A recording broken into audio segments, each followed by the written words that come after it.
Ladies and gentlemen, today is finally the day we can start sharing some information about F125. Yes, the newest game inside the F1 franchise. We were able to sit down and sort of speak with EA over the last couple of days about kind of what to expect from this year's title. A massive thank you to them, first of all, for inviting me into the event and obviously being able to share this information with you all. Now, quickly, a few little housekeeping bits and pieces. So this video is just going to cover all the changes to my team ready for F125. I'm going to have two more videos coming over the next 2 Thursdays. So next Thursday there's going to be a video on the general updates and the customization and a few other little bits and pieces inside the game, which I must admit this year, normally I kind of look at that personally and don't think it's particularly exciting, but this year I'm very much looking forward to it. And then we're going to have a video going up in 2 weeks time as well, discussing Breaking Point and all of the new features ready for the third part of that series. But yeah, today though is probably the big one, to be honest, at least for me, at least for a lot of you guys as well. Obviously the most important component I feel for a lot of us is obviously the career mode aspects of the game, and it was kind of a bit weird on F124. My team, which had been the staple since 2020, kind of went on the back burner, and a lot of the focus was done to driver career mode on F124. Now, I spoke about it a lot throughout that game's cycle. What EA and Codemasters have always done is kind of bring us a feature kind of half-baked to one year's game, and then kind of give us like the full experience on next year's title. So I kind of said that a lot through F124, that I thought that kind of the changes we'd seen to driver career mode was kind of like a precursor as to what to expect for the F125 My Team career mode. And luckily, that seems to be pretty much true. Now, obviously, EA have uploaded a video pretty recently, obviously just going through, but today I'm going to go through everything that I possibly can that I told us. So some of it might not have been mentioned in the deep dive video they did. This is going to be kind of quite a talky video as well. So, you know, it's going to be mainly talking. Obviously, the footage you're seeing on your screen for the most part will just be a random career mode video that we uploaded a few weeks back. But yeah, these videos, I really love kind of trying to give you guys as much information as I possibly can. So hopefully, hopefully giving you guys more information than anybody else will as well, which is super, super important. Of course, if you're new, please do make sure you leave a like, get yourself subscribed as well. We want to hit 140,000 subs before F125 comes out. And we're getting closer and closer to that with, what, about 6 weeks left until the full reveal. But yeah, without further ado then, let's head in and talk about, obviously, what we can do. And the big thing to know is my team, what you know about my team is gone, basically, is over. They have called this My Team 2.0. It is a complete rework of the My Team system from the ground up. So the whole owner-driver concept has basically disappeared. You know, it was always a little bit of a weird concept. It kind of fit the bill, it did the job, but, you know, no Formula 1 teams are driver-owned and things like that. You know, it's just not how the sport works anymore. You know, there's a couple of ones that are similar-ish, with, like, Lawrence Stroll and Lance Stroll over at Aston Martin, and a few other bits and pieces like that. But yeah, the owner-driver kind of system has been replaced now with an all-new system that, even now, we're not entirely sure just how it's going to work. So, as far as we gather, basically, obviously, this year, you're going to be able to control both drivers. So I would assume that will either be that you go into a weekend and choose which driver you want to race as, or maybe, you know, a bit like we've seen in Breaking Point in the past, whether there's different scenarios that would allow you to kind of do some of the races one, some of the races the other. I'm kind of hoping you basically can go into a weekend and choose one of your drivers to race as, and that's kind of going to be the way it works. But I would have thought, especially in kind of like the early seasons, there's probably going to be more of a mechanic and more of an emphasis on kind of chopping and changing between your two drivers as well. So, yeah, like I said, we've genuinely not really got much idea as to how this is going to work right now. I think it's going to be a little bit of a mystery from EA until the game releases. I would love to still have the option of just focusing on one driver for the entire season and kind of having a teammate that races alongside you. But I think what they're trying to do is, obviously with driver career mode kind of being, you know, fledged out a bit last year, I think they kind of want to try and do something different with my team, so they're kind of more different than they have been recently. If you enjoy driver career mode on the game, I would expect it's basically just going to be the same as it is on F124, with a few kind of tweaks and changes. You know, they generally do a little bit of balancing and things like that as well. But yeah, like I said though, my team is completely different. We've got a new owner perk system that's been implemented into the game. So just like you get in driver career mode this year, you're going to have specialists in certain areas of the car, but there is going to be more an emphasis on those. You know, it's not going to be just pick a task each weekend. If you do well, you gain a bit of XP in that area. It is going to be, you know, much more emphasized. You know, it is going to be a bigger emphasis on obviously trying to complete those challenges in the races, but they're going to have a much bigger effect down the line as to what you can do with your car, what upgrades you can bring to your car, and kind of all the other options within the game as well. And that's also going to be tied into a all-new fan rating, which is, again, completely built from the ground up. We've kind of got no reference point for this inside F124 as to what to expect. But this will also allow you to win perks and accolades inside the game, helping to advance your team. Fan rating is also modified around something they've called sentiment. So that is both how fans kind of view your team within the sport, and then how kind of other teams and other drivers and things like that view your team within the paddock. So of course, if you're, you know, getting some good races under your belt, you know, if both drivers are doing quite well, then perhaps, you know, a Max Verstappen or a Lewis Hamilton or a Charles Leclerc will want to try and join your team, might come to you to, you know, kind of enter into talks to join your team. If, on the other hand, for example, you're emphasizing your focus on one driver, and the other driver obviously is not getting, you know, certain support they feel they deserve within the team, or, you know, a fair shot, like we've kind of seen in the past with various teams as well, where, you know, a clear number one driver is the favorite, it might well mean that other drivers aren't interested in signing your team. It might well be that you have to offer them more money to join your team because they know that they are likely going to be a number two driver as well. And that also ties into the all-new contract system, which personally I think is probably one of the most exciting aspects inside the game. So if you've played enough of kind of career modes on the F1 titles in previous years, you'll notice that driver transfers kind of always felt fairly linear. The best example I can give is that Lewis Hamilton, pretty much always in career modes, never leaves Mercedes in what I've seen inside the game. However, for obviously an F1 2021 and F1 2020, I noticed that Bottas would go to McLaren quite a lot, obviously being the number 2 Mercedes driver. F1 22, 23 and 24, I've noticed that George Russell goes to McLaren a lot. So it was quite clear that obviously Russell was just obviously basically copy and pasted on top of Valtteri Bottas inside the game. And that obviously kind of meant that often the number 2 Mercedes driver would go to McLaren alongside Lando Norris. It's just a pattern I noticed inside the games, of course, you know, with enough people kind of doing career modes and things like that. You kind of notice more of these things as well. For example, another one, Max Verstappen never leaves Red Bull, is just something that I've always seen on like F1 22 or F1 23 or even F1 2020 actually. Sebastian Vettel always retires from the sport quite quickly as well. That's not going to be how the system works anymore. So it's going to be far more dynamic. I think there's going to be a little bit of AI kind of implemented into it.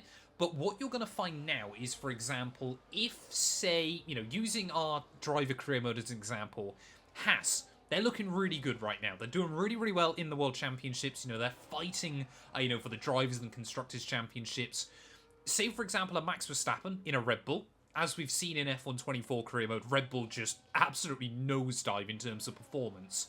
Rather than Verstappen now just staying with Red Bull like he probably will IRL, he will look at Haas as a team with potential in the future and want to move to them. So he will go to Haas and try and negotiate a contract with them down the line. So it's going to be kind of, rather than just drivers, you know, everybody wants to drive for Ferrari, fantastic, that will still be there, you know, Ferrari.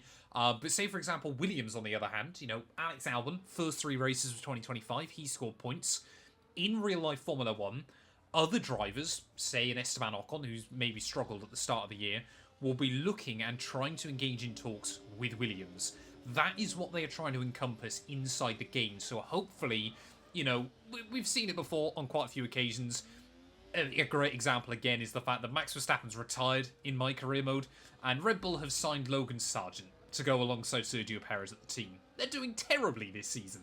Red Bull would never make that move IRL. They would try and sign a big money driver from elsewhere.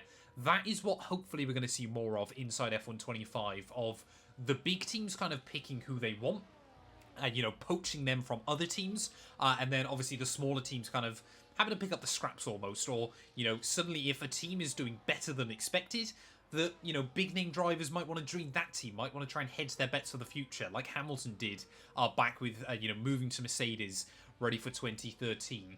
This genuinely can be game-changing.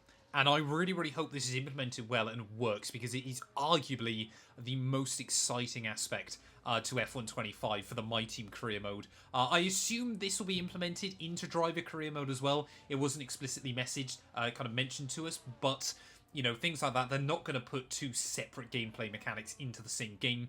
So I would assume this will also work in driver career mode as well. With that comes a whole new kind of reskin as well. You guys will remember when you start a My Team or a driver career mode.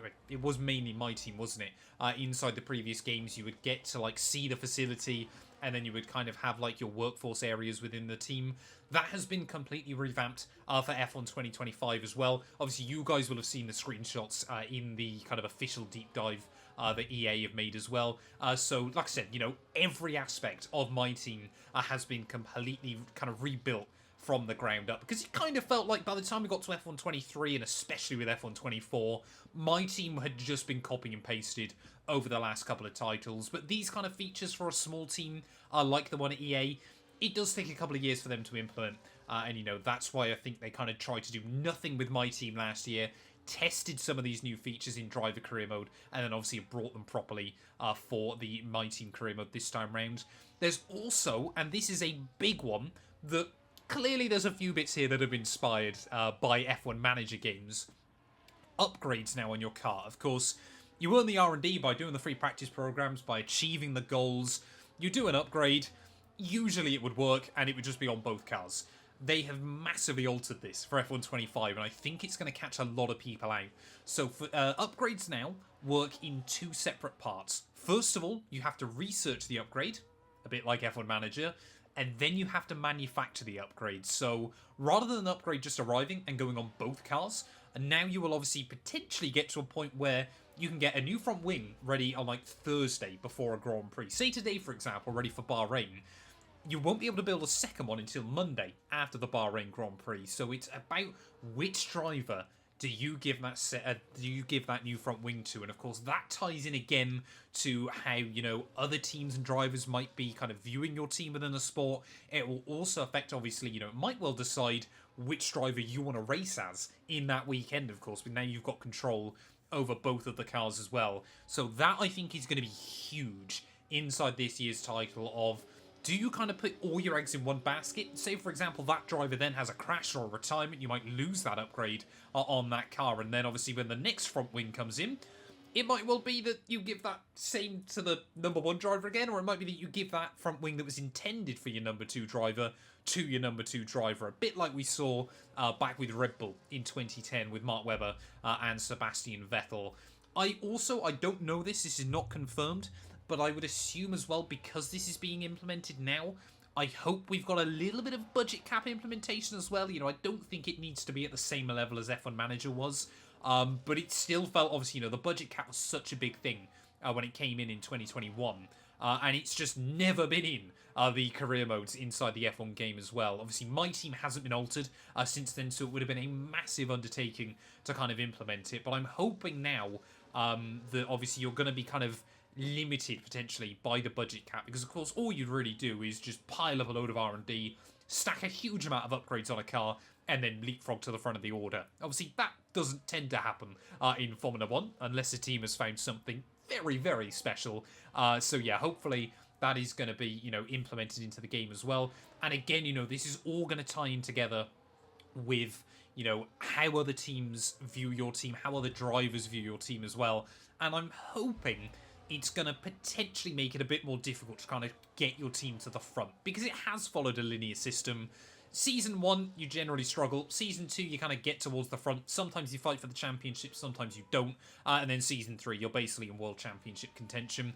I'm hoping now this is going to make it a little bit more difficult to kind of put yourself in that scenario as well. And combined with the all-new facility heads that are inside the game as well, that is going to create a brilliant dynamic. Of course, we kind of saw these facility heads mentioned in F1 24, you know, where you would just be picking a challenge for a race weekend with each one, hopefully gaining XP, gaining some perks, and things like that. But of course, now, with the upgrades and things like that, it's going to put an even bigger emphasis on, you know, each of those facility heads will want you to focus on their department. You know, it might well be that your engine facility head or powertrain facility head will want you to focus on doing upgrades there. Your aerodynamic head will want you to focus on upgrades there.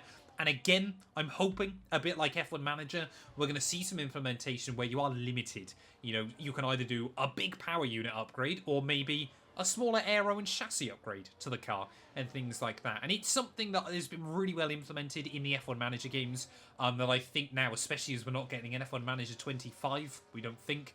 I think EA and Coders have kind of gone, we're going to grab that and take it for ourselves as well, which, you know, I think is great. If we get more good F1 games, that is the most important thing as well there. Sponsors also have been revamped, of course. In the last few games, you pick a title sponsor, you try and achieve the goal, you get a huge wad of cash at the end of the season. Fantastic. You then pick a new sponsor based on kind of what you want to achieve, and you get a big wad of cash at the end of the season.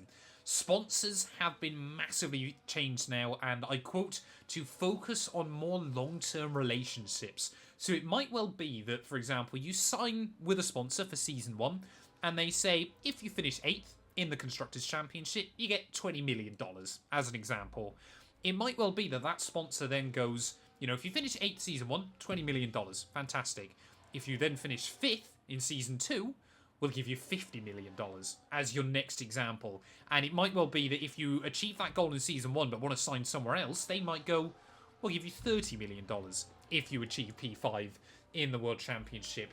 You won't be forced to stick with a sponsor long term, but it will hopefully put more emphasis on, you know, those multi-year partnerships that we've seen in the sport. You know, a great example of that was obviously BWT sponsoring Racing Point for many years and kind of building up those relationships that you will get more from down the line as well. Again, it's something that is kind of similar to F1 Manager, but I think is going to hopefully be really, really well implemented. And, you know, it might well be that a team will give you $50 million a year, for example, obviously, if you're achieving their goals. But if you miss a goal, that contract might be voided immediately. And then, for example, you might only be able to get $20 million a year from another sponsor. That's just kind of a loose example that I can come up with off the top of my head, but I think is going to be really, really good as well. And again, this will also grant you extra perks inside the game that will hopefully open up more opportunities. Again, it might well be that a sponsor is almost tied to a driver, and they kind of, you know, Honda, for example, obviously bringing Yuki Tsunoda into Red Bull last weekend. It might well be that, you know, you sign with Honda, as example, they won't be a sponsor, but just as an example, and they can get you Yuki Tsunoda on a really cheap deal. If you bring him in, you might get a load of extra cash, for example. Just things like that that I think really add to kind of the depth of the career mode. Because it's quite clear over the last couple of years that F1 Coders EA, they want to make the career mode experience kind of different each season and make it kind of longer lasting, make it more enjoyable for the fans as well. Because, of course, obviously, if you're playing the game more, fantastic. We've also got a few other little bits and pieces. So, number one, I don't really care about it too much. Icons are back inside F1 25 as well. Interesting, though, AI teams now can hire them as well. You can decide, obviously, you're basically given a list of the icons.